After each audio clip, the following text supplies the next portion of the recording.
जिल्ह्यात सुरू असलेल्या मुसळधार पावसाचा फटका आता वाहतुकीलाही बसू लागला आहे. मोनोर पालघर मार्गावरील मासवण परिसरात रस्त्यावर मोठ्या प्रमाणात पाणी साचल्याने हा महत्वाचा मार्ग पूर्णपणे वाहतुकीसाठी बंद करण्यात आला आहे. 7 जुलैला सकाळी 7:30च्या सुमारापासून रस्त्यावरून सर्व प्रकारची वाहतूक थांबवण्यात आली असून प्रशासनाने नागरिकांना पर्यायी मार्गाचा वापर करण्याचे आवाहन केले आहे. सुरुवातीला रस्त्यावर पाण्याची पातळी तुलनेने कमी असल्याने केवळ मोठ्या वाहनांना अत्यंत सावधगिरीने मार्गक्रमण करण्याची परवानगी देण्यात आली होती.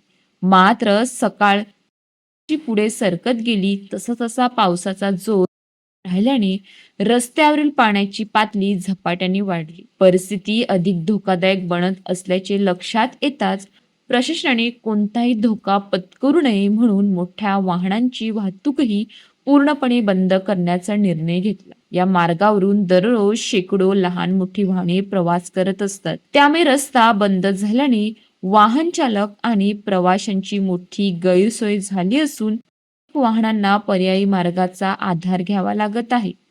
काही ठिकाणी वाहनांच्या रांगा लागल्याचे चित्र पाहायला मिळत आहे. दरम्यान प्रशासन आणि यंत्रणा परिस्थितीवर सातत्याने लक्ष ठेवून आहे.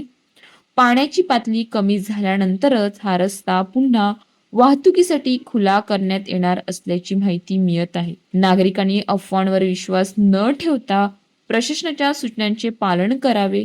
तसेच पाण्यातून वाहनं घालण्याचा किंवा बंद रस्ता ओलांडण्याचा प्रयत्न करू नये असे आवाहन करण्यात आले आहे. अशाच ताज्या बातम्यांसाठी आमच्या न्यूज पोलीस रिपोर्टर चॅनलला लगेच सबस्क्राईब करा आणि बेल आयकॉन दाबायला विसरू नका.